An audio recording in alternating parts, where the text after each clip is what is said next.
normal on the delay in terms of the audio. So let's go ahead and get started.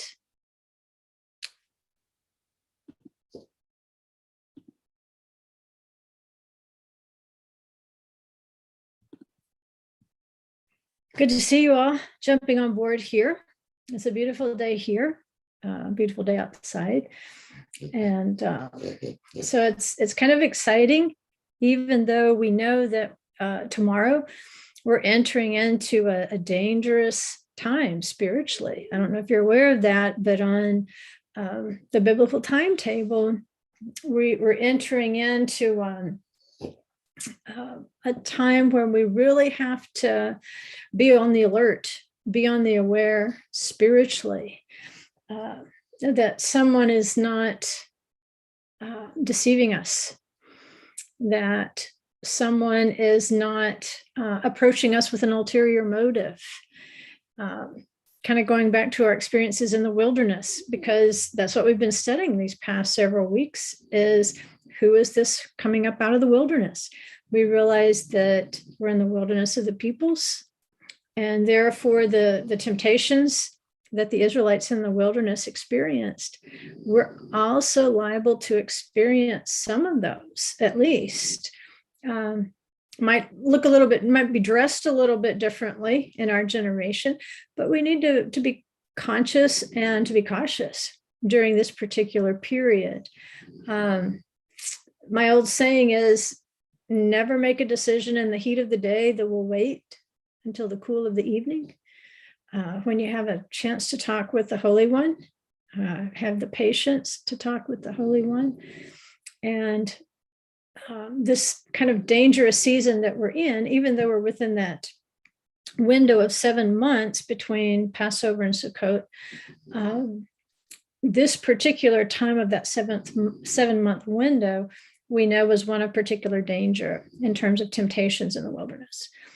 And so tomorrow, because this is Shabbat, normally the fast of Tammuz, which is the fast of the 4th month, the fast of the 4th month, as it came out on the Shabbat today. But because the fast of the 4th month is something that came after the Torah, it was instituted after the Torah. It's recorded in the book of Zechariah with the other 3 fasts. So you'll have these 4 extra fasts, according to Zechariah, in addition to the fast of Yom HaKippurim, right before Sukkot in the fall. And the reasons for these 4 fasts, we took a lot of time and explained them a couple of years ago, when, especially as going into COVID, and of course, the questions that arose because of COVID, like, what time are we in? Is this the footsteps, or the footsteps coming soon? Are we already in them? Well, there's patterns we can look at. I'm not telling you we're in the footsteps, or, I'm not a prophet. I can just, show you the word.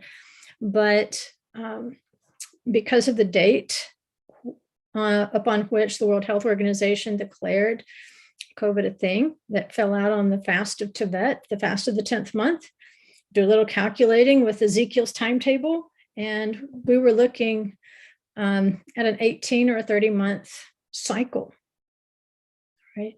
So what are the guideposts on this cycle? We would want to look at the 4 fasts, since it was initiated on a particular fast, the 10th of Tevet.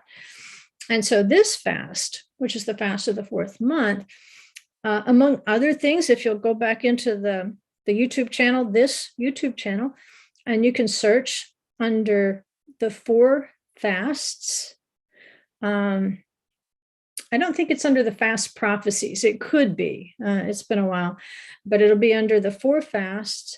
Or I think another one is called the 10th of Tevet. The 10th of Tevet.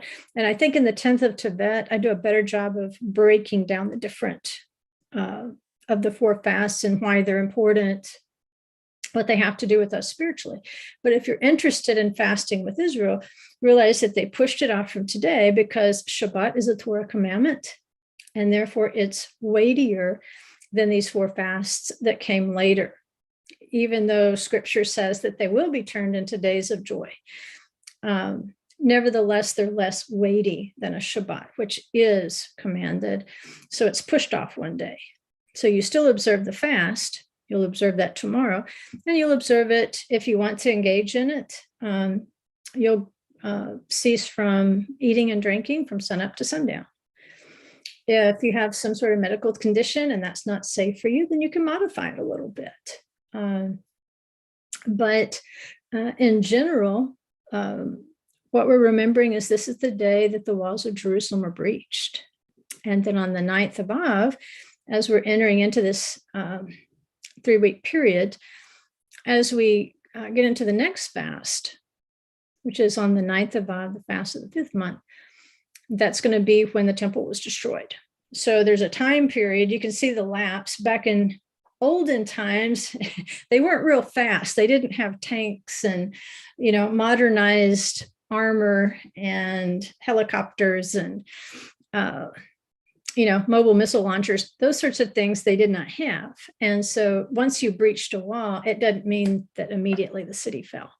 It took a little time. And so on this day in history, the Babylonians breached the wall of Jerusalem. And then, of course, the city and the temple would fall on the 9th of Av. And that'll be another fast that we do. But if that interests you, if you think that, it's not an accident that these particular calamities keep falling on a particular day, then please do, avail yourself of those YouTube videos. You can always just research the history on it and make an application spiritually. It's worthwhile. It's worthwhile. If it's in the Bible, it's worthwhile, right? All right. So let's get into our lesson today. We're going to keep talking about the footsteps of Messiah. And let's see, let me pull my notes up. I don't have PowerPoints for you today because I had so many extra PowerPoints from the class. I was afraid it would be too confusing for today because we tend to kind of condense things on the live stream. And so I just pulled more out of the newsletter this week. I know some of you have said that you print off the newsletter so you can study it in the week, that you can look up the references and so forth. That's a good idea. That sounds very nerdy, and that sounds exactly like what I would do. So, but this is what we're going to do. We'll just kind of go through this week's newsletter, which is about the footsteps of Messiah and how Torahfying they can be, right? We have no idea how Torahfying we are when we're obedient to the commandments. We have no idea how Torahfying we are when we keep the commandments because we love Yeshua. So we want to go through that. And so in last week's lesson, which again was the question was, how far gone is the night? And of course, the night represents the exile. And so we looked at some markers, say, well, exactly how far into this exile are we? Are we close to sunup? Is perhaps the sun already breaking? Maybe it's not completely up, but maybe we can see some streaks of light in the sky. And the particular set of verses we worked with, it was from Isaiah 21, 11 through 12. And I showed you that in couplets, because when you see the couplets, you can see the, not just the literary couplet, but you can see the shadow in the second part of the couplet that helps you to understand that this prophecy, it does have something to do with the exile in Babylon and how far gone that night of exile might be. And then when you see that there's a mirror of that, then you realize it could be talking about another exile. And we know that we're still in that particular exile. When the Roman Empire, when the red beast sent the Jews into that final exile, they've been scattered out, and all Israel is pretty much scattered, except those who may have begun coming back since it was possible to go back to the land itself. Now, many died trying to get to the land. Many were turned away. In the time, I hate to even use the word. I don't want to give them credit. I don't want to keep, an antichrist's name alive. I don't know why we make so many movies and TV shows and things like that commemorating the life of an antichrist. So I'm not even going to honor him by speaking his name. But during that period, around the time of World War II, many ships were turned back that could have taken Jews to safety in the land of Israel. So that's a great price that many of them paid with that desire to go into the land, with that desire to go, get ready for Messiah to return. And, we honor that memory. And so we could see at that point, because you had so many Jews beginning to go back to the land, that gate was opened after World War II, that yes, it looks like there is a dawn breaking. Is this the last dawn? Will there be light from now on when Messiah returns? I believe so, but we don't know. There could be another cycle that we're not seeing yet. We'll always leave that gate open, right? Messiah can explain it to us when he comes. But until then, it looks as though the pattern in Scripture is going to be in doubles as it concerns the prophecies of exile. And that's why you see in this passage here, the pronouncement concerning Edom. One keeps calling to me from Seir. That's two ways of saying the same thing. Edom and Seir are the same thing. And then the axis of it, watchman, how far gone is the night? Watchman, how far gone is the night? Right? That's the exact same phrase. It's just doubled. So the clue there is, hey, there will be the end of one exile, but we should also be checking into the end of another exile, an exile that we know we're in. The watchman says, morning comes, but also night.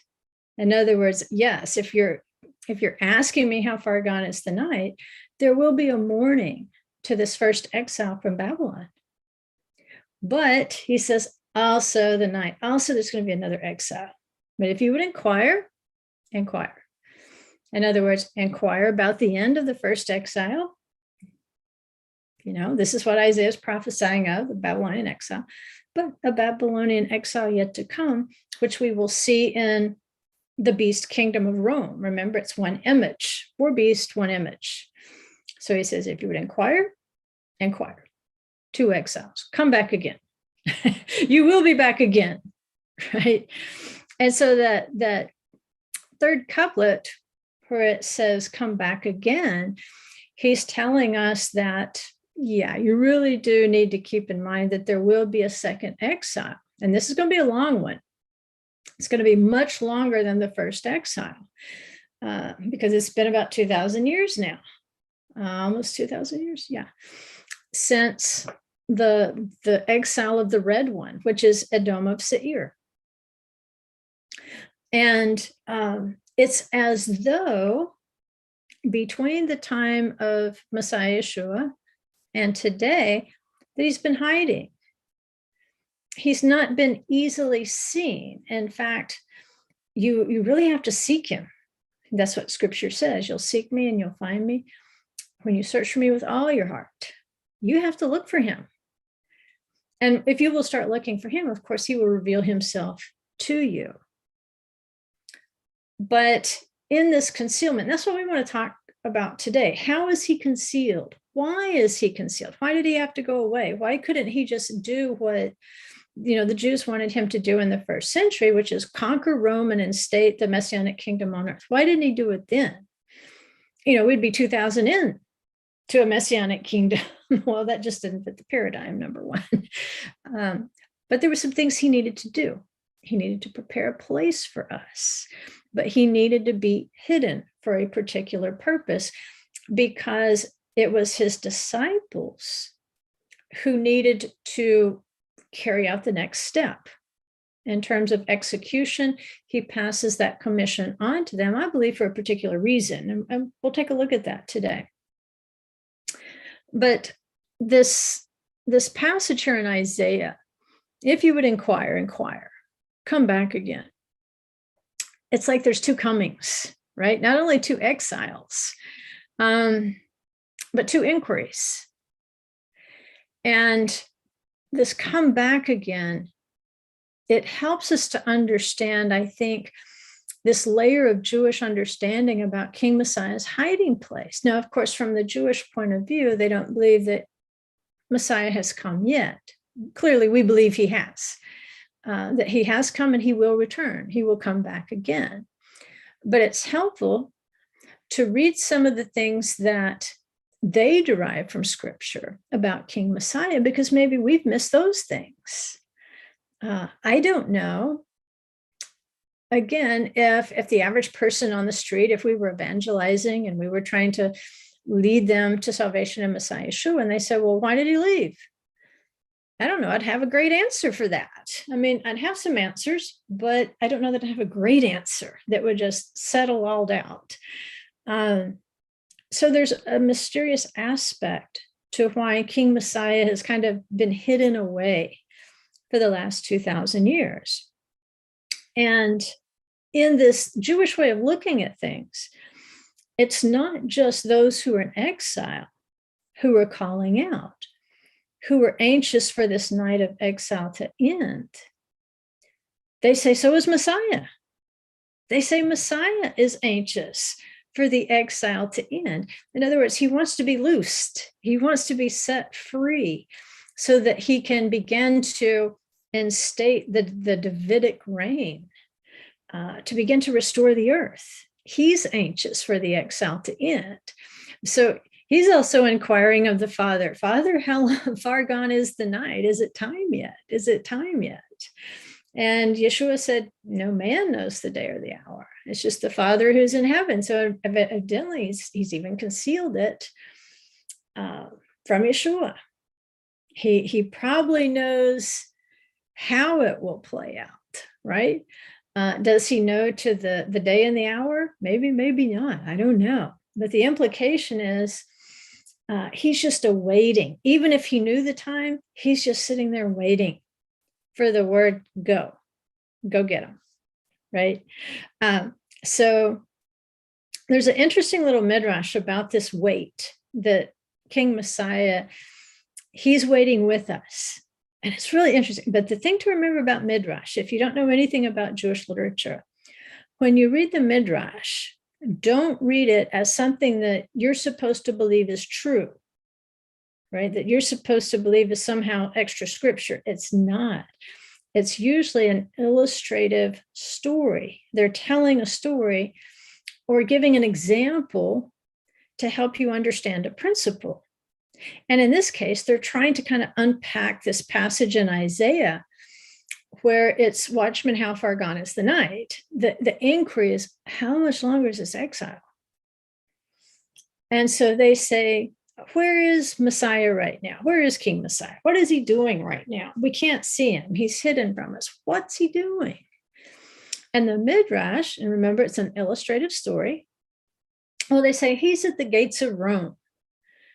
And why Rome? Well, because that's who's named in the passage in Isaiah. Edom and Seir are thought in modern times, or from the time of the Roman Empire, to have been Rome. And if you've looked at that YouTube video, A Brief History of the Beast that we did several months ago, it helps trace for you, well, how do they come to think that Rome was Edom? It'll trace that for you, help historically to do that. But for now, let's just say, okay, they're right, that Edom and Seir, they are Rome, the Roman Empire, the last beast kingdom, and all its systems. We don't want to single out a religious system. That would be foolish. We don't want to single out a political system. That would be foolish. We don't want to single out a sports system, a military system, a medical system. These are all systems of the beast. But we don't want to isolate one system and say that's the beast, because often there's some good things going on within that system. There's the temptation, though, is to blur the edges and to begin to put faith in the system instead of the Holy One who created us. And so often these systems can be turned into something that's fairly beneficiary into something that's pretty evil in the long run. At the end of the day, though, Rome, Edom, Seir. Well, they say King Messiah is hidden outside the gates of Rome. And of course, in their day and time, Rome would have been, there would have been one particular system of Rome that would have been very troublesome to them because they were being persecuted by that particular religious system of Rome. History has changed a little over 2,000 years. And in some cases, we've regressed. And in some cases, there's been some, I believe, some real achievements. However, the two at this point still don't mix very well. At any rate, they say King Messiah, he's also sitting outside the gates of Rome. And he's out there with all the other sick people. He's out there with the rest of Israel. We're all sitting at the gates of Rome.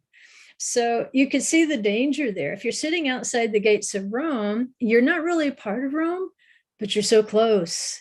You're really, really close. You could just cross over the gate. And then all of a sudden, you would be within the system of the beast. You'd be within the control of the gates of Rome, because that's what gates represent, not just judgment, but also control. If you control the gates of a city, you control the whole city. So they're at the gates. They've got the potential to either move into the gates of Rome or move out.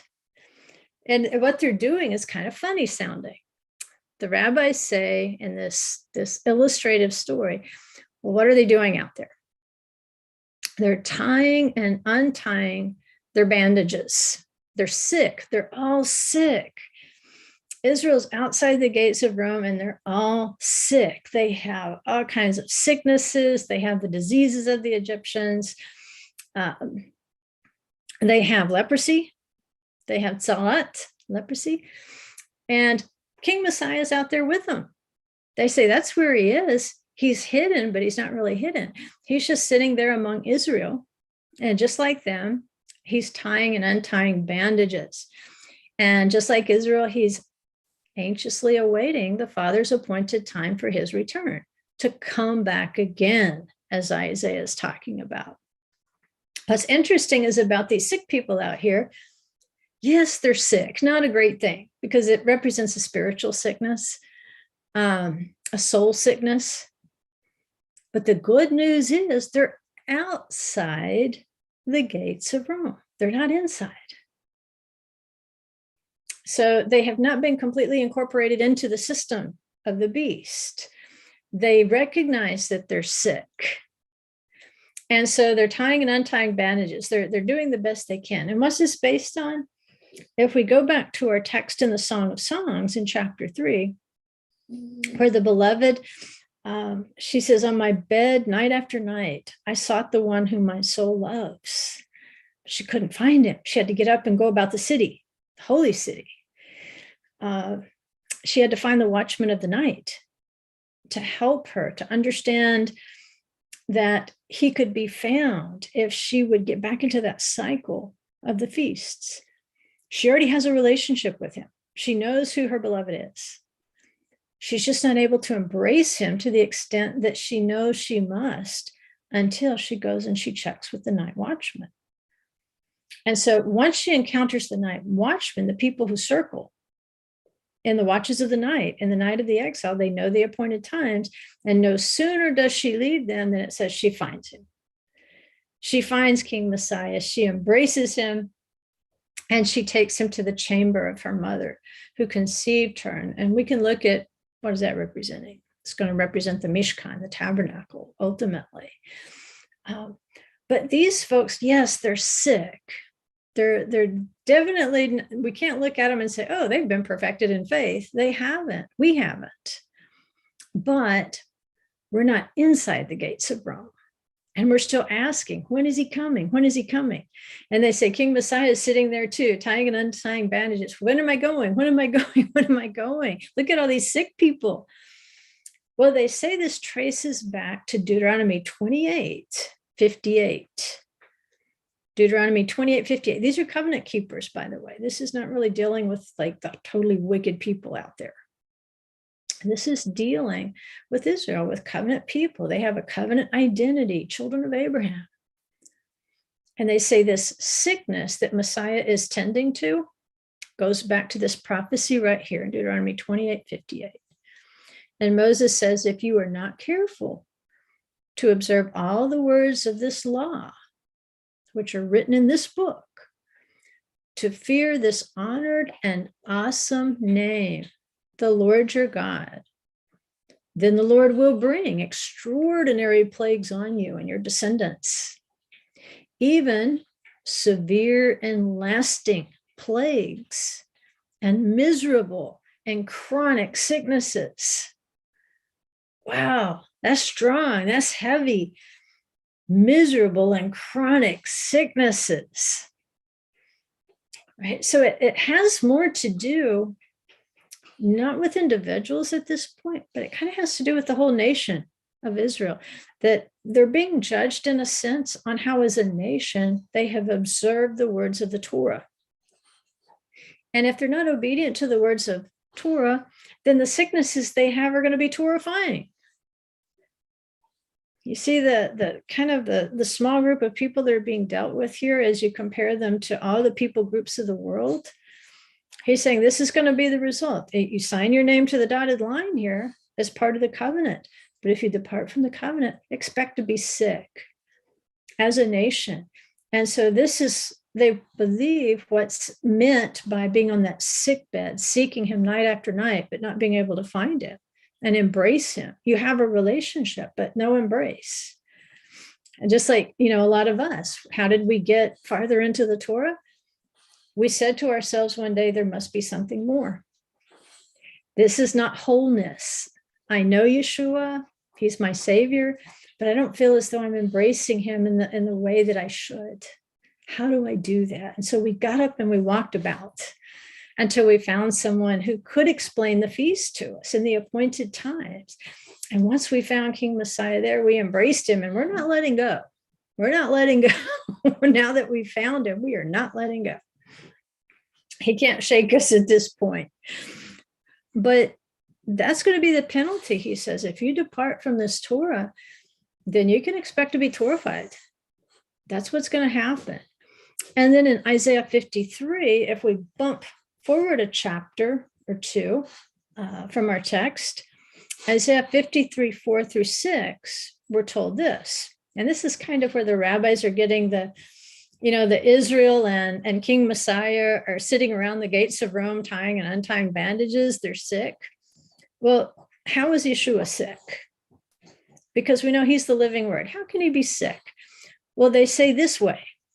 According to Isaiah 53, 4, it says, surely our griefs. And in some of your translations, it might say sicknesses, which is a better translation of it. Because the Hebrew word there is choli, chole. Chol, like chole is sick. The Beit Cholim in Israel, that's a hospital. That's where all the sick people go. So surely our sicknesses, our choli, he himself bore. In other words, on Yeshua, on the Messiah, that's where our sicknesses went. And that's why they say he's also sitting at the gate of Rome. He's bearing our sicknesses. That's why he's tying and untying bandages. These are not his sicknesses. They've just been put on him. He carried, it says, our sorrows he carried. Yet we ourselves esteemed him stricken, smitten of God, and afflicted. See, he's sitting right out there with the sick people in this midrash, because he also has been stricken, smitten of God, and afflicted, just like Israel. Even though he never departed from the word, we did. And so he's sitting there and sharing with us. He is taking upon himself the heaviness of our sickness. It says, but he was pierced through for our transgressions. He was crushed for our iniquities. The chastening for our well-being fell upon him. In other words, he doesn't deserve to be sitting out there with a bunch of sick people like us, but there he is. helping us to tie and untie bandages. And he's tying his and untying his, like, look what you did to me, but I love you. I did this for you. He says, by his scourging, we are healed of these sicknesses. All of us, like sheep, have gone astray. Each of us has turned to his own way. Well, see, he never turned. He never sinned. He never departed from the Torah. He never broke the covenant, but we did. And so our sickness fell on him. And so that little midrash, that strange little story about Yeshua tying and untying bandages, and they say that he does not tie and untie the bandages the way that the other Israelites do. They say that, and again, this is an illustrative story, they'll take off all their bandages at once, clean their wounds, and then wrap them up with fresh bandages again. But they say King Messiah, he never unties all the bandages at once. If he takes a bandage off, he cleans the wound and then he ties it back up. And then if he comes over here and he helps this person with their wound, he'll take the bandage off, clean the wound, tie it back up. And they say this is a way of understanding that Messiah never would want to take all the bandages off at one time, because what if he gets the command to go? It's time, like, come again. It's time to go. Well, he doesn't want to waste time dealing with bandages. He's going to be out here in a tangle of mummy bandages with all these sick Israelites. He wants to go instantly because he's the healing word. And so they say he'll only do one at a time. And that way it'll be quick. He can execute the commandment to go quickly. At any rate, we kind of get what the story is trying to say to us. He is there. He's not really missing in action. He's just hidden away at the gates of Rome. That's where he's hiding. And he's taking upon himself in this process the sicknesses and the sorrows and the iniquities of those who turn to him. And think of this, and this will break your heart. How many of us have been saved? How many of us have we been saved? We understood what sin was. And then we kept on sinning. We just kept on going because somebody told us grace will cover all that. Well, yes, it will. But why are you making Yeshua tie and untie more bandages? Just because you don't want to discipline yourself not to sin. And that's the message here, is he's working. Even though he's hidden, he's actually working. And so we need to appreciate that and not make him work harder than he's working already. If he's taking our griefs and sorrows upon us, upon him, then we need to quit piling on. That's not fair. He's already saved us. We should be learning what it takes to please Adonai in his word. We shouldn't be piling on more just because, we don't discern the blood of Yeshua. So to these first century Jews who were looking for a Messiah to deliver them from the beast empire of Rome, think about this vision. I mean, just reading the description there of tying and untying bandages and all these sick people and people with leprosy and all this stuff that he's taking upon himself. This was not the most appealing version of Messiah. If you're subjugated by Rome and the Messiah comes on the scene and he's lowly and he's humble and he's riding on a donkey and he doesn't have a place to lay his head, and people are chasing him out of the cities, if they're calling him a blasphemer, he's not the most appealing version of Messiah that they were hoping for, right? They want the King David. They don't want the Mashiach ben Yosef. They don't want the suffering servant. They want the conquering king. But we're no different. Because, see, Yeshua is trying to tell them about his two aspects, the suffering servant first, but then the conquering king second.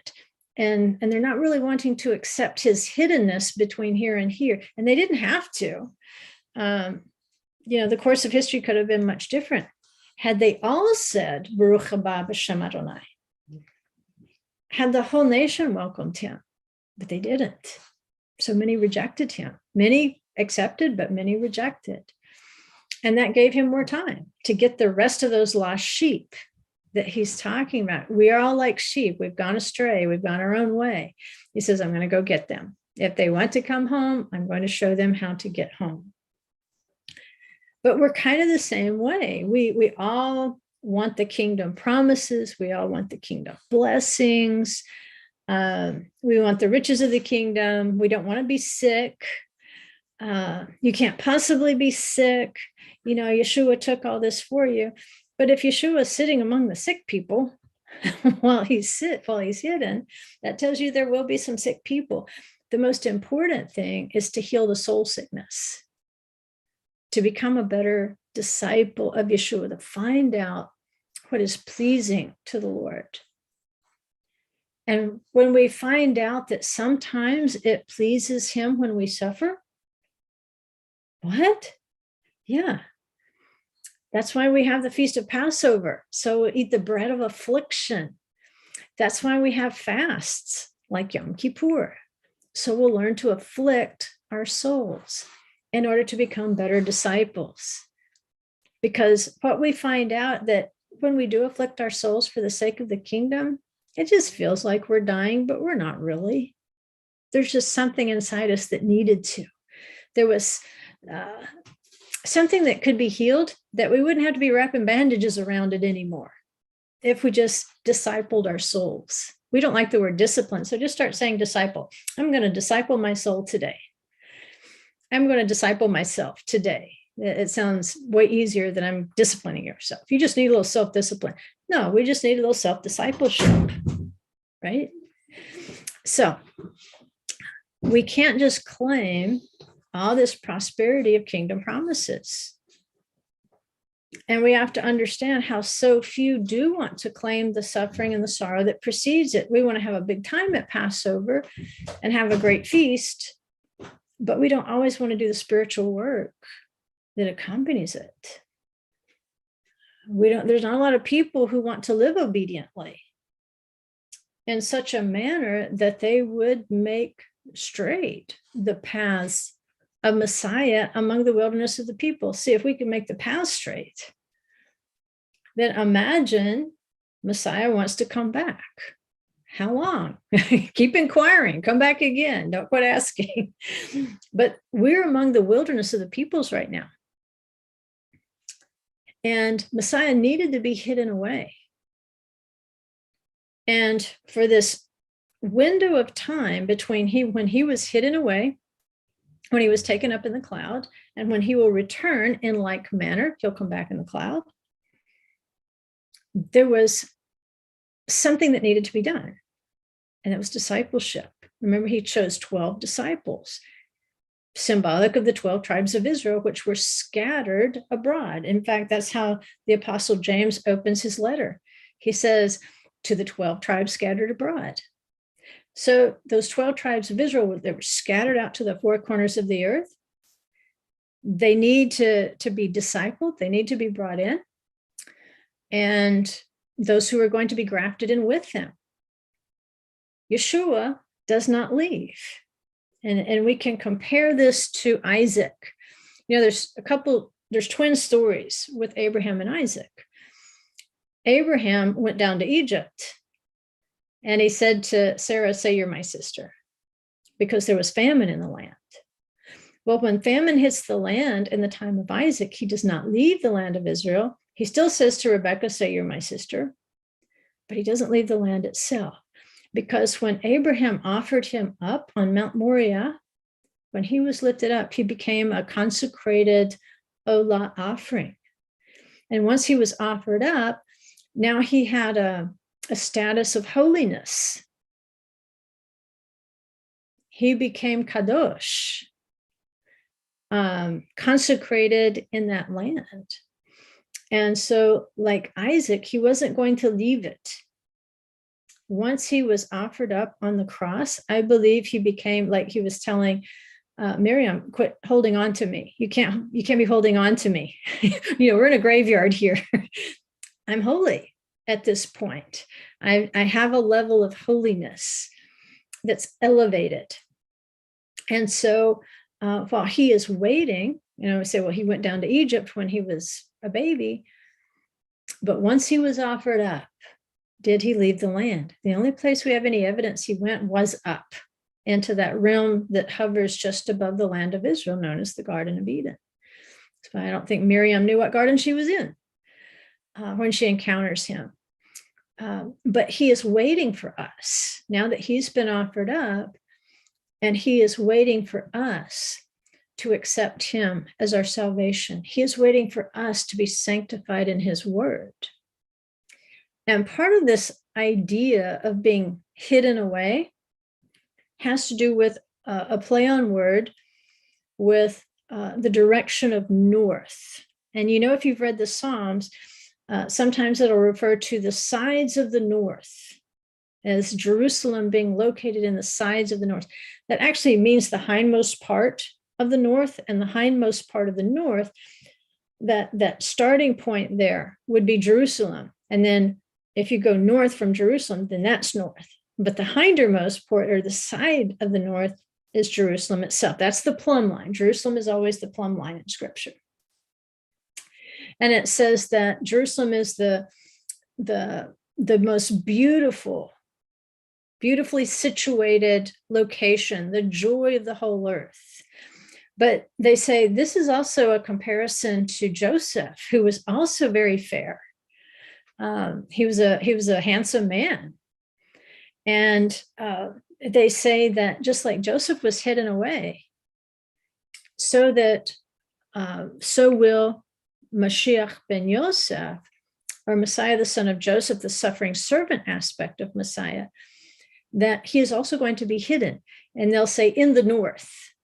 And what they're doing there is they're using not really a play on word, but a word that has two definitions. Tzafon in Hebrew is north. Tzafon in Hebrew is secret or hidden. So we say, is Messiah in the north, or is he hidden? Yes. And so in that same psalm, it says, walk around Zion, encircle her, and count her towers. What did you do? Walk around and circle. That's exactly what she did in the Song of Songs. She went out into the holy city and she finds the Sovevim. The Sovevim. These are the night watchmen who they circle. They go around and around all night long. They'll go from tower to tower, encircling. It has to do with the feast, the cycle of the feasts. And they say this refers to the 5 circles of holiness around Jerusalem. And they say what is hidden is good. And if what is hidden is good, then what is in the north is good.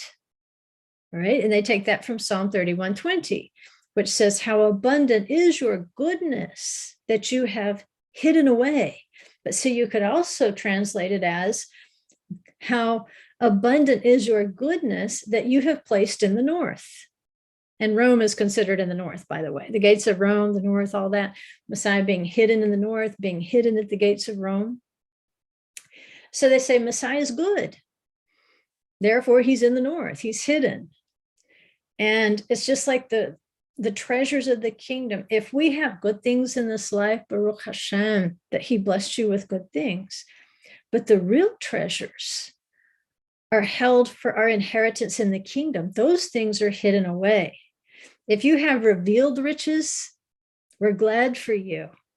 But we're also praying that you have even greater riches hidden away in King Messiah, because he is goodness, he is Tov. He's hidden from sight. What is hidden from us is good at this point. So we have this hidden treasure of salvation, but yet for those who are saved, it's not hidden at all, because at some point they sought him out, they inquired, like Isaiah said. And it says, if you would inquire, inquire. come on back. It makes us think of the days of creation. They were pronounced tov, good, or tov meod, very good. Well, Yeshua, he is tov, he is goodness. He is that word of creation that brought forth life from the dark hidden places. So let's look a little bit more at Psalm 31, 13 through 21. And this should encourage you right now, because right now we are in the strife of tongues. In the wilderness, there is a strife of tongues. How do you want to get above that? How do you want to be sheltered from the strife of tongues? Well, this psalm is going to give us some context. It says, "For I have heard the slander of many. Terror is on every side. While they took counsel together against me, they schemed to take away my life. But as for me, I trust in you, Lord. I say, you are my God. My times are in your hand. Rescue me from the hand of my enemies and from those who persecute me. Make your face shine upon your servant. Save me in your faithfulness. Let me not be put to shame, Lord, for I call upon you. Let the wicked be put to shame. Let them be silent in Sheol. Let the lying lips be speechless, which speak arrogantly against the righteous with pride and contempt. How great is your goodness, which you have stored up for those who fear you." There's the goodness that we were talking about, Yeshua. How great is your goodness. Imagine Yeshua praying this on the cross. How great is your goodness, which you have stored up for those who fear you, which you have performed for those who take refuge in you, before the sons of mankind. You hide them in the secret place of your presence from the conspiracies of mankind. See, we don't have to be afraid of conspiracies. We are going to be hidden in the secret place because Yeshua is good. And he has stored up goodness for those who fear Adonai. And so we're going to take refuge in him. And it says it's even before the sons of mankind, like they're going to be able to perceive that we have taken refuge in him. They're going to be able to perceive that we are in a secret place. And you say, well, how is it secret? Somehow it's secret, but yet they can see it. They can perceive it. And I think that maybe the secret in that is, like Yeshua, when he left, he says, where I'm going, you can't come, but you will know the way. When it's your time, you will know how to get there. And I think as he reveals himself to us, we will begin to understand this life of obedience and learning what is pleasing to Adonai and discipling ourselves, walking in self-discipleship. And he says, you'll hide them in the secret place of your presence from the conspiracies of mankind. You don't have to worry about the conspiracies of the beast. He has a secret place for you where they don't know how to get there. You keep them secretly in a shelter. The word there is sukkah. Why do we celebrate the Feast of Sukkot? Because we want to be in a shelter. We want to be in a Sukkot from the strife of tongues. Blessed be the Lord, for he has shown his marvelous faithfulness to me in a besieged city. Jerusalem was the besieged city. That's what we're commemorating tomorrow with the fast. Jerusalem was besieged, it was breached. But you know what? If we're faithful to him, there's no reason for there to be a breach in the wall tomorrow. If we will stand firm, if we will let him hide us in a secret place of his presence, he will hide us from the conspiracies of mankind that are trying to make breaches in the walls of Jerusalem. And he says, you keep Sukkot. You stick with me through the Moedim, and I will shelter you from the strife of tongues. You can see it, but you don't have to engage in it. It's like I said before, listen, if you have an audience in the presence of the Holy One, why would you run out there to have a dialogue with a demon? You can rise above it. But that passage in that psalm, that's associated with one of the reasons that Messiah is hidden, that he's in the secret or in the north. He's saving from death because of Adonai's great goodness, because of he's Tov. And so we too can be secreted in the secret of the Sukkah. We can be saved from the conspiracies of mankind. You just assemble in Jerusalem at the feasts. You say, how can I do that? I can't afford to get there. You just respect those feasts and those feast days. You set those days apart, and he'll figure out the rest. Because see, if you're in the wilderness of the peoples, you probably are going to see a lot of people keeping the feast outside the land. They would maybe be in there if they could get in there. But where they are in the wilderness of the peoples, and yes, you will be besieged, just like Jerusalem was besieged. Stand firm. Stay in your place, because he is going to be faithful to protect you from this terrifying tribulation of lips. It's called the strife of tongues. You don't have to worry about the beast. Yes, the beast will blaspheme you. Revelation 13, 1-6 talks about how the beast, he's going to come up on the out of the seashore, and he's going to blaspheme. And people are going to think that he's invincible, that you can't wage war with the beast, that he can't be overcome. And it says a mouth was given to him speaking arrogant words and blasphemies. And authority to act for 42 months was given to him. And he opened his mouth in blasphemies against God and to blaspheme his name and his tabernacle. That is, those who dwell in heaven. Well, that Greek word for tabernacle there, remember, skene, in Hebrew, it's also translated out as ohel, which is the tent, like the ohel moed, the tent of meeting, the mishkan, the tabernacle, and a sukkah. So what's going on? Are you being blasphemed? Yes. Is Adonai being blasphemed? Yes. Where are you dwelling when all this is going on? Heaven. Doesn't feel like heaven. Doesn't matter. It just really doesn't. It does not matter how you feel. It matters what is written. Why are we terrified when we're the ones who are torahfying? It's the enemy who's afraid of us,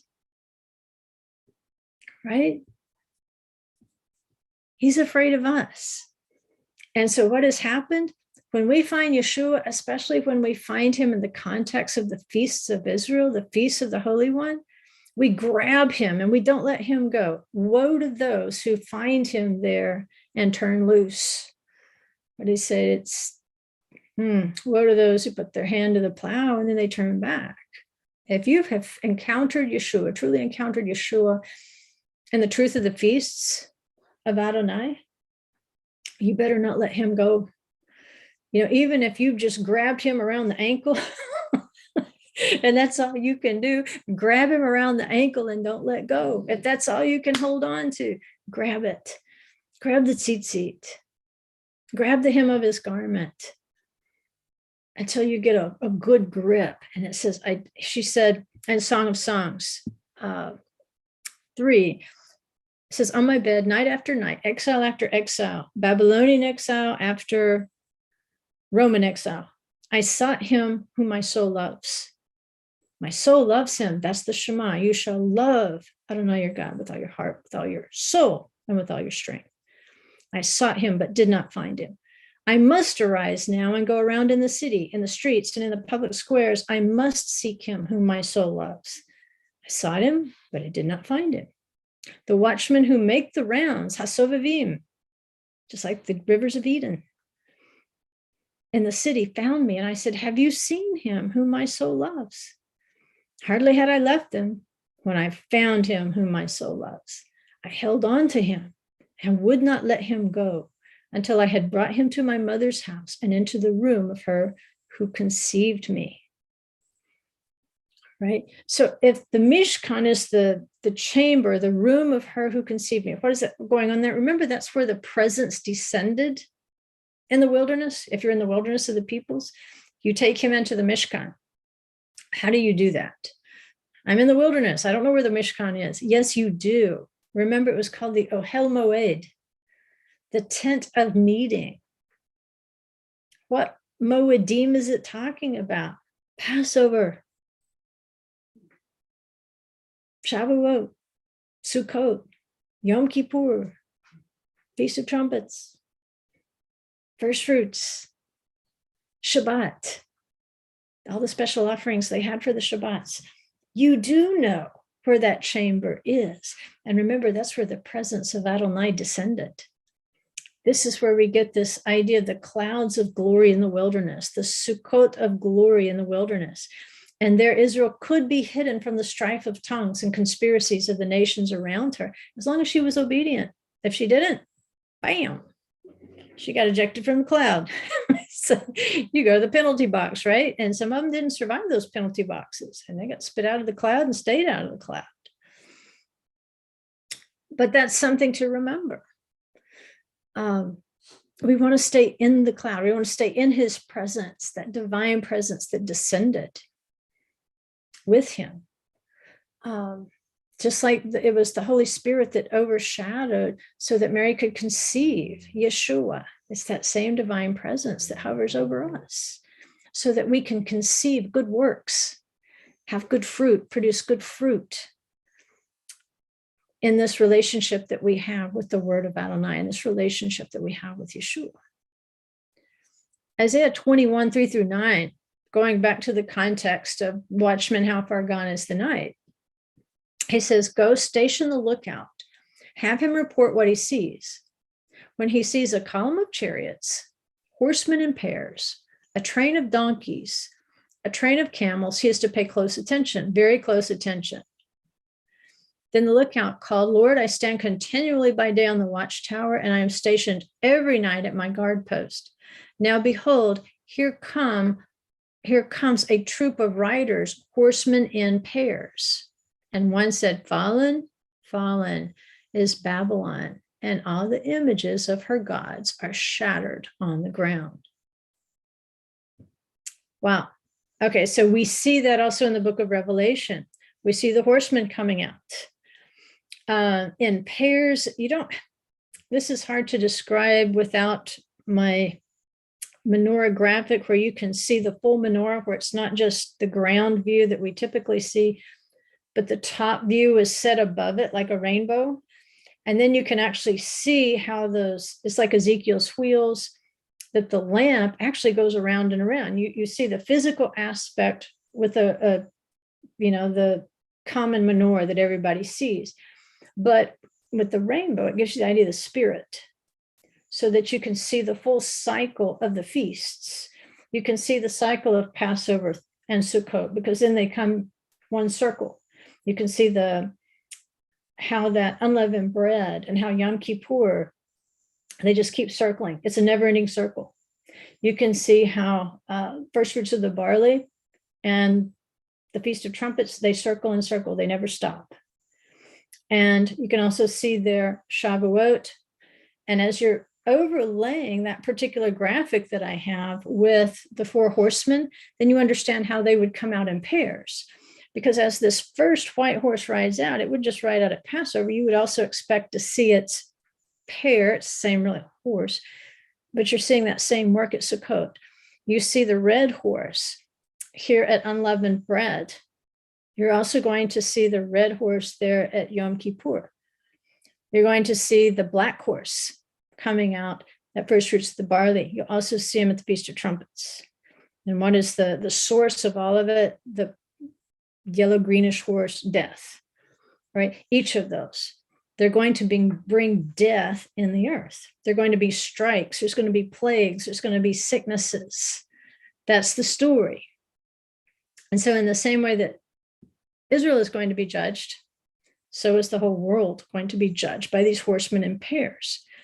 And then we hear fallen, fallen is Babylon, right? Fallen at the beginning, the first exile, and then the last beast kingdom is Rome. It's the final extension of Babylon. So Babylon's going to fall from its golden head down to its iron and clay feet. Right? And so that makes us think, again, as we're looking at these horses in pair, and then also the bugs that come up out of the abyss, they also look like horses. Revelation 9, 7-10 says the appearance of the locusts was like horses prepared for battle. And on their heads appeared to be crowns of gold, and their faces were like human faces. They had hair like the hair of women. Their teeth were like the teeth of lions. The teeth of lions, again, that would make you think of the Lion of Babylon. They had breastplates like breastplates of iron. That would make you think of Rome. The Iron Kingdom was Rome. And the sound of their wings was like the sound of chariots. Typically, your chariots go in pairs of horses, of many horses rushing to battle. They have tails like scorpions and stings, and in their tails is the power to hurt people for 5 months. There's another passage too that describes how they also have like these tails like serpents. To be serpents and scorpions. Serpents and scorpions, they're incorporated into this horse imagery of the hell bugs.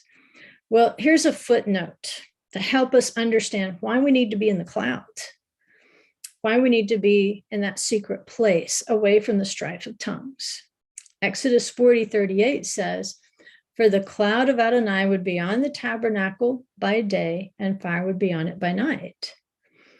The Midrash to that says the nations of the world would witness this and exclaim, "These Israelites are angelic, and the service of these creatures is only with fire.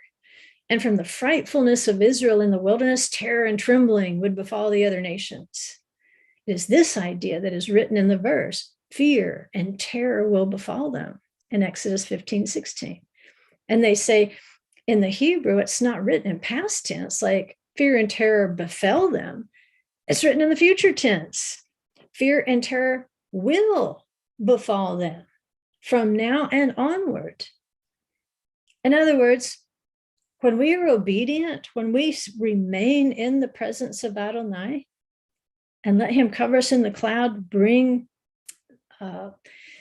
his presence down and envelop us, when we're not doing sick stuff, violating his word, we're not doing leprous stuff, violating his word, if we'll be obedient to him and to love him, we are absolutely terrifying.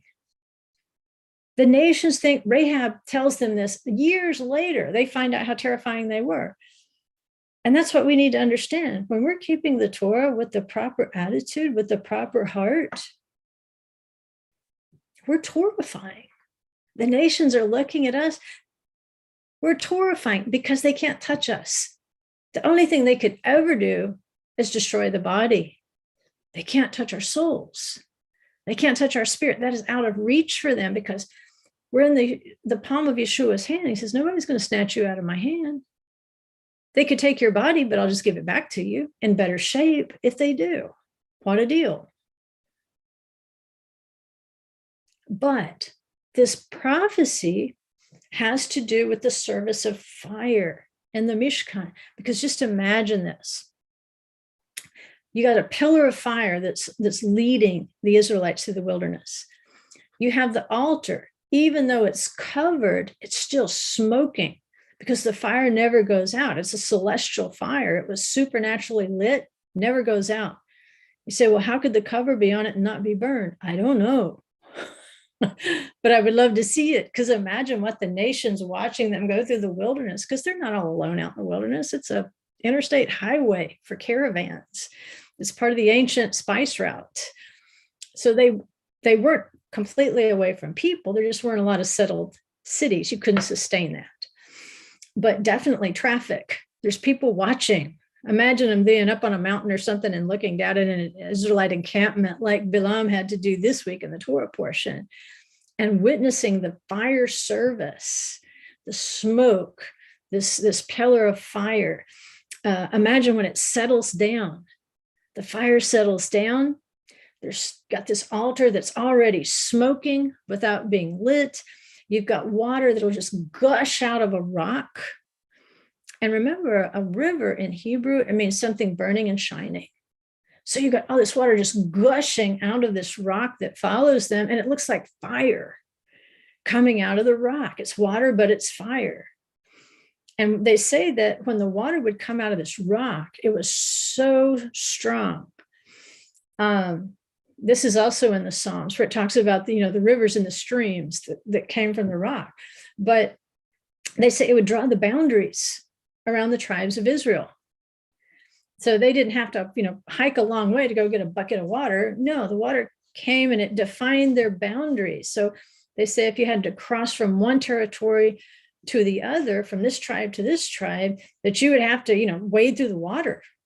in order to get into someone's territory. That's a great lesson right there. We can't always be in everybody's territory. Fire sets our boundaries. But that would have been the appearance of fire, just kind of going around the encampment. And what's so interesting is if you go back to Revelation 11:5, it's talking about the two witnesses. It says, if anyone wants to harm them, fire flows out of their mouth and devours their enemies. And so if anyone wants to harm them, he must be killed in this way. All right, so I think there's other explanations to the two witnesses, but look how much this sounds like to the Midrash Rabbah on what would happen when Israel settled down in their encampment in the wilderness.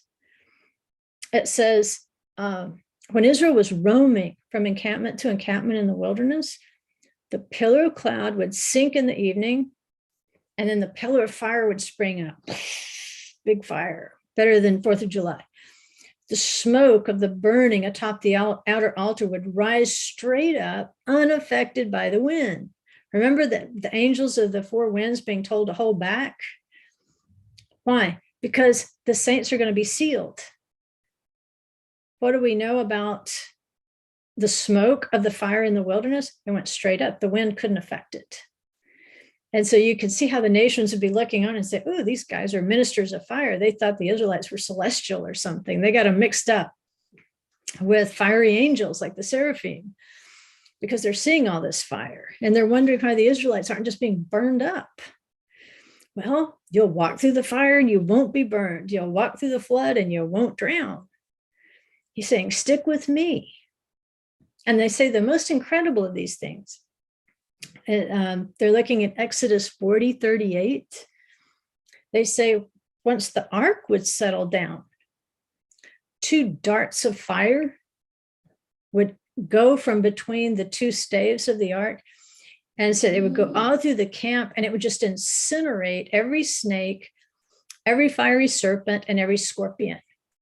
So that when the Israelites settled down in their camp, they were completely safe. All this fire going on, and the Israelites are completely safe.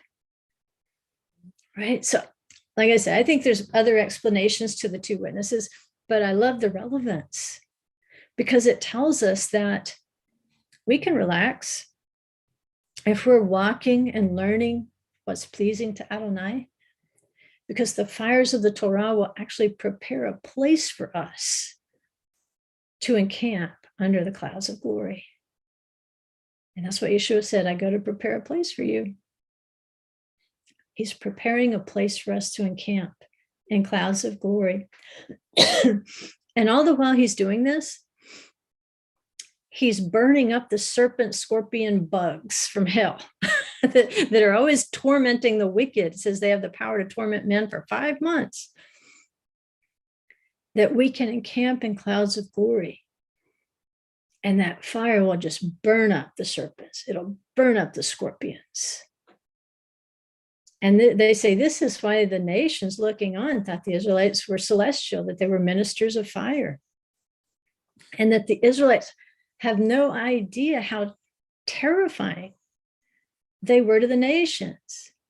But see, if you're obedient, if you're walking behind the pillar of fire, if you're walking behind the ark, if you're walking in the clouds, you're being obedient and you're protected. You're in clouds of glory. You're in Sukkot of glory. And he can destroy the serpents and the scorpions. The problem is we want to run out. We want to run our own agenda. But if we'll be patient and we'll walk with him, there's no reason to believe that he would not do the same for us. When those bugs of Abaddon come flying out that look like horses and serpents and scorpions, remember what happened with Moses and Pharaoh? Pharaoh said, oh, my magicians can make snakes too. And Moses like, your snake can't do what my snake does because my snake going to eat your snake. That's what's going on. See this fire that goes out, it's consuming. It's showing, instead of deceiving signs and wonders, this is the miracle of Sukkot of glory, that we are hidden in the secret place of the Most High. So in our own eyes, just like the Israelites, we might feel like, good grief, we're just wandering around out here. We don't even know what we're doing. It's chaos. You know, you're not lost. You're not lost in the wilderness. Just the opposite is true. You are not lost, because, you know, that's what Abaddon means. Thanks. Abaddon means to be lost and desolate. We might look like we're lost and desolate, but the opposite is true. And the longer we walk in obedience, the more we are going to be torrifying to anyone looking on, because we're going to gain confidence, we're going to gain boldness. Our faith is going to be built up. We're going to see that time after time, Adonai has upheld us. Our faith will grow. And we see that, oh, wow, yeah. You know what? If I'll just hold my spot here, I don't have to get out there in the strife of tongues. I don't have to get caught up in the conspiracy theories. He's going to hide me in the secret place. I'm not lost. I'm torrifying. Acts chapter 1, verse 9, it says, after Yeshua had said these things, he was lifted up while they were looking on, and a cloud received him out of their sight. And as they were gazing intently into the sky while he was going, behold, two men in white clothing stood beside them. Well, how many angels were guarding the way back to the Garden of Eden? Two. Were they terrifying? Yes. But these two men don't seem to be terrifying at all. They're just described as two men in white clothing. It's all a matter of perception. They said, men of Galilee, why do you stand looking into the sky? This Yeshua who has been taken up from you into heaven, he will come in just the same way as you have watched him go into heaven. He was going to prepare a place for us in the clouds. What is hidden is good. See, if you're a true disciple, there's nothing that terrifying about being obedient in order to go back into the garden, because you're no longer sick. It's sick people who can't go into the garden. They can't go in. You can't take uncleanness in there. You can't take leprosy in there. You can't take sin in there, rebellion and all that stuff. You can't take all that stuff back into the garden. We already know that stuff doesn't stick. Sick does not stick in the garden. So if we want to stick our landing, we just have to trust him. We just have to be obedient to him. Self-discipleship. Growing in our faith, so he doesn't need to keep us away from our inheritance. Right? That encountering those watchmen, those sovevim, it goes back to Genesis 2:10-12. It's the Garden of Eden. It says, now a river flowed out of Eden to water the garden. And from there it divided and became four rivers. The name of the first is Pishon. It flows around the whole land of Havilah, where there is gold. The gold of that land is good, tov. Remember, what is hidden is good. We were hidden in the garden prophetically from Genesis 2. It's the land of good gold, because what is hidden is good. He is going to hide us in the secret place. It says the gold of that land is tov, it's good. The bdellium and onyx stone are there. The bdellium and onyx stone are where good gold is. Well, the description of the rivers of Eden, Savav, they encircled the Eden of good gold. That describes the night watchmen, the Sovevim. They're circling Jerusalem. So they can announce the end of the exile by proclaiming the Moedim. They know that very soon, Israel and her companions, they're going to ascend. They're going to go up into the cloud like Yeshua. The angel said he's going to come back just like that. It's not that far away. He didn't go to Pluto. It's just that the cloud does what? This cloud is going to descend. It's going to take him up, and you're going to be concealed. The Garden of Eden is not that high above. It's just above. It's a realm. Well, in the Garden of Eden, where this good gold is, that which is hidden is good. It says the onyx stone is there. Remember the high priest, he had onyx stones on his shoulder pieces. 6 tribes of Israel inscribed on one, 6 tribes of Israel inscribed on the other. The 12 tribes of Israel will ascend back into the garden, because that's the place of Tov, good gold. What is hidden is good. And then it says Delium was there too. What do we know about Delium? Is the manna in the wilderness. It had the appearance of Delium.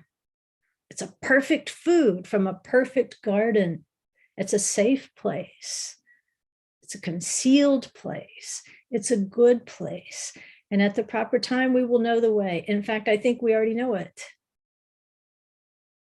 It's just growing in our faith enough to keep walking in what we already know. And onyx, if you'll remember, it's a black stone. But the name of it in Hebrew, shoham, it means to turn white. What were the 7 assemblies promised? I will give you a white stone. Keep your faith. Be faithful unto death. If you are faithful unto death, then death is not something to be feared. The second death has no power over you. The first death is just a promotion where you're going to be secreted away. You're going to be concealed under the altar where that place is smoking, right? But it's a safe place. Whether we live here or whether we're living with him once we cross over. What is hidden is good. Our Messiah is good. And he's going to hold us safe. And at some point, I'm hoping what we all realize is that the perception of the people around us should be changing. Over time, it should be changing. Because as they watch us begin to walk in fire, to speak words of fire, that we will become more and more terrifying to the wicked. The more Torahfying you are, the more terrifying you are to the wicked, because you're calling out the darkness. You're walking in your purpose. You're walking in your calling. And the fact that you are a light, like one of those 7 assemblies, that it was a lamp. That the more of the Torah is a light, the commandment is a lamp. The more you walk in the light and the lamp, the more you expose the darkness. And even though you are in the wilderness of the peoples, where it doesn't feel like there's a beautiful Mishkan, just one camp over, doesn't matter how you feel about it. It's there. He's assembling us already into his presence. And if you can keep that faith, remember, it's one more day. One more day. You can do it one more day.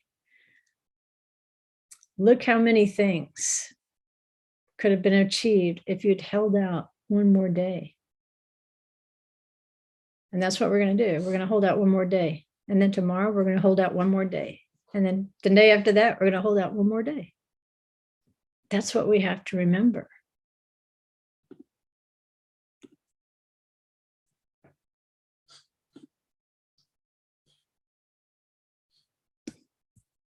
Okay, guys, I know we went a little long today. Just, for the sake of the little bit different set of participants on the Shabbat live stream, I do like to slow it down a little bit to make sure that everybody can understand. And you say, well, I didn't understand all of that. Yes, you did. Your spirit understood. Trust your spirit. All right. Just let it soak in and let that faith soak in and understand every act of obedience is absolutely terrifying to the dragon and the beast. So we don't want to be Torah terrorists, terrorizing people for our own purposes. But it's okay to be Torahfying by just walking out your faith, just being who you are in Messiah. That in itself is Torahfying. And it's like, if you're fairly new to this, I'll tell you, like I told our Zoom classes this week, at first, when you start walking in the Torah, you become very concerned about your friends and your family and your acquaintances, who you think should also be walking in Torah. And that's a legitimate concern. I think that's a godly concern. I'm worried about my family. I'm worried about my friends. I'm worried about my coworkers. They need to be walking in this. This is protection. This is life. This is truth. That is all true. But also be aware that there's other reasons why you want them walking with you sometimes. Because especially as you get into this at the beginning, it's a little disconcerting. You're a little concerned. Like, am I getting in a cult? You're going to be accused of that for sure. People who misunderstand, who don't understand yet, they will say some things just out of ignorance. They don't understand what's happening to you by virtue of the Holy Spirit that's moving you in a particular direction. And so there's a little piece of us that thinks, well, if everybody were doing what I'm doing, I think I would feel okay. There's a little element of the ego.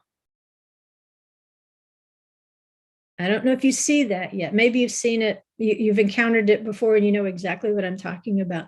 Maybe you've experienced yourself. And I think I experienced some of that myself too early on. I said, well, if everybody else was doing what I did, then that would just validate what the Spirit is doing. In what universe did I need the validation of other human beings to walk in truth? Maybe he was waiting to see if I would walk with him. And that's what you do. You walk with him. But if you keep turning back to see who's following you, it might be a while. We don't know what their time is. We don't know when their will and the Holy Spirit are going to finally connect.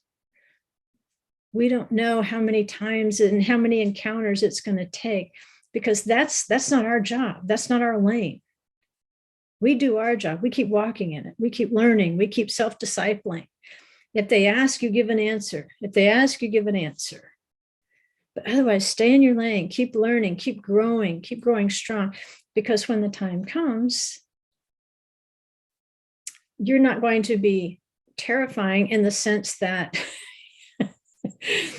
you're just going to overwhelm them with information that they can't take in. Right? It's timing is everything. Patience is everything. Because if we know anything about forced conversions, we know they don't work. They're very short-lived. But if somebody internalizes the message of Yeshua, if that change is not hammered in, but instead that change is invited, then if they internalize it, then it is much more lasting. The relationship is much more real. So shaming, leveraging, holding people over the pit of hell, that sort of thing, we're familiar with it. I don't know that it's that effective.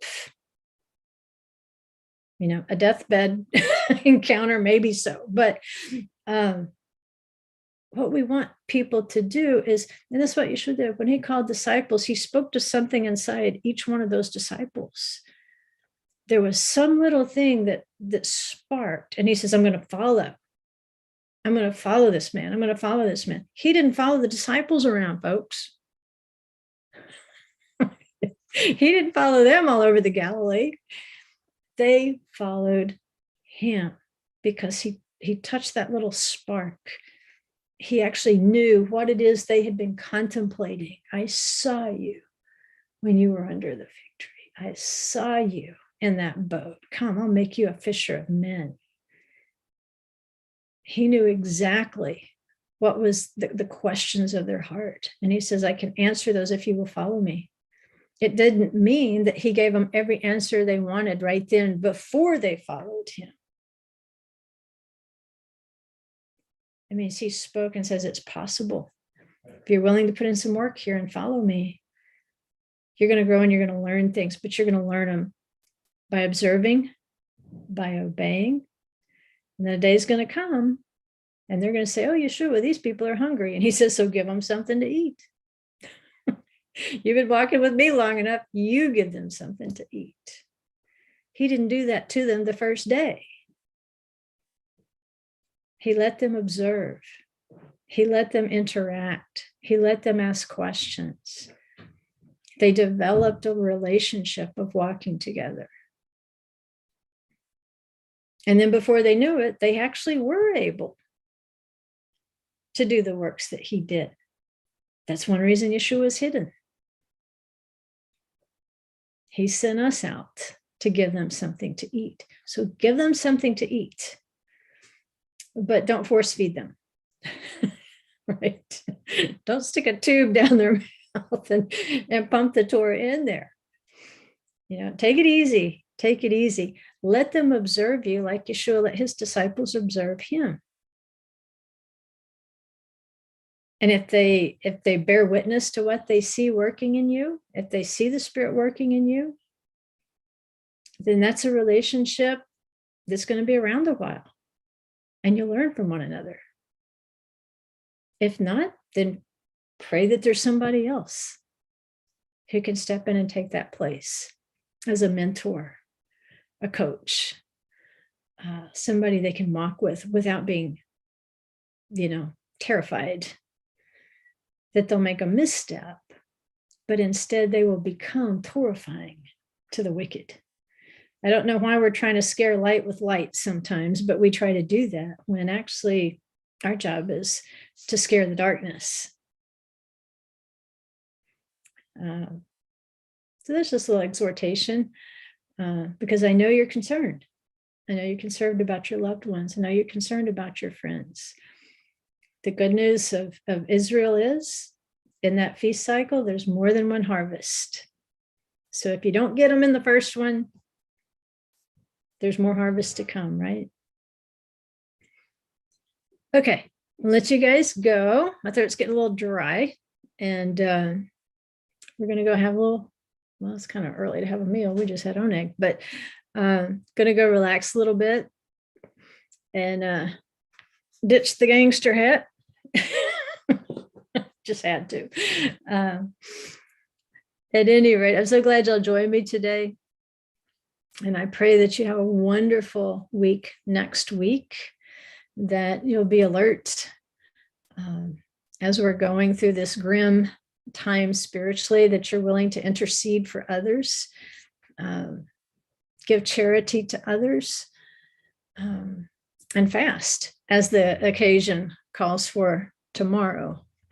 So yeah, if you're not really familiar with those 4 fasts, then you can find it on our YouTube channel. And I'm sure there's other ones out there. It's just that I kind of went through there and tried to simplify it as much as possible for people who didn't have much of a background with those 4 fasts.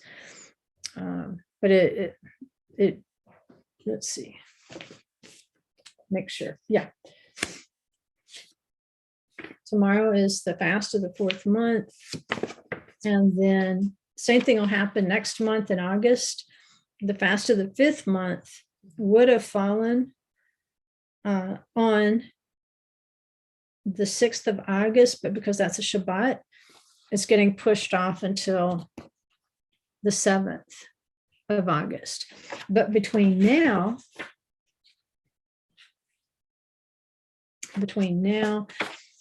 And the next fast, the fast of the 5th month, this is called the straits.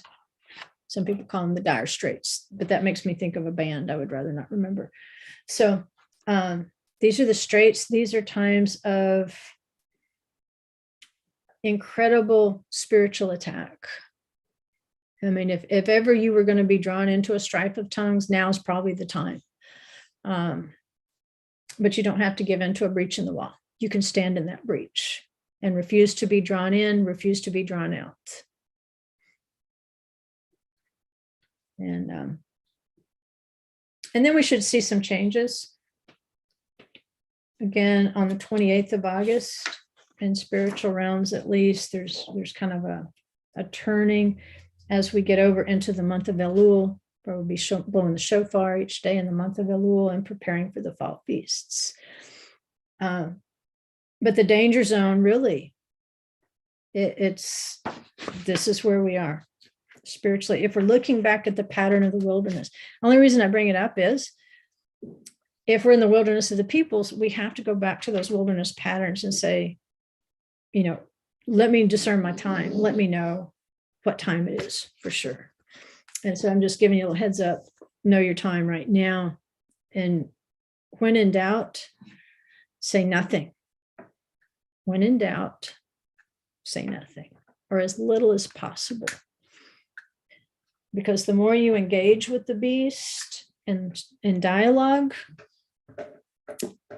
the harder it is to hold your ground. Think of the serpent. Eve did not need to be in a dialogue with the serpent. If somebody brings up, oh, gee, let's make a golden calf, you do not even need to be in a dialogue with that. State your case, move on. Right? This is a place of intercession, really, a place of intercession right now. Okay, love you guys. Gone for real this time. And B'ezrat Hashem, we'll see you back again next week. Bye-bye.